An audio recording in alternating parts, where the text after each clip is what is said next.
Here's another shot of this boiler that I just removed. American Radiator made this. I just don't remember what they called it. Oh, here. Arcola? Arcola! Ideal boiler by American Radiator Company.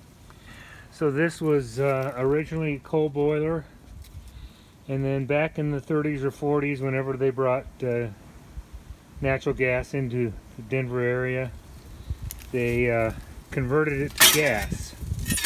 So this is a relatively new gas valve that somebody put on, and the burner is nothing more, I call them bazooka burners.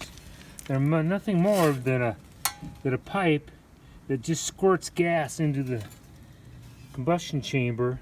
This looks like it hits some sort of diffuser or diverter that diverts the flame up.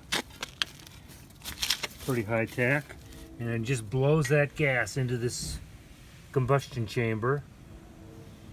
And then, oh, can't get that off. This one shows the upper part of the combustion chamber. Oh, there we go.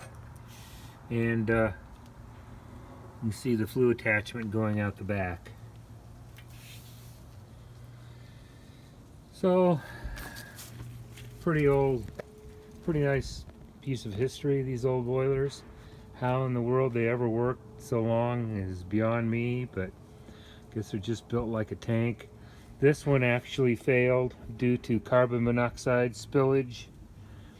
I never determined where it was coming from. The lady called me and said, come and replace it. So here we are. Alright, I'll get another little video going on the new slant fin boiler when we bring it in.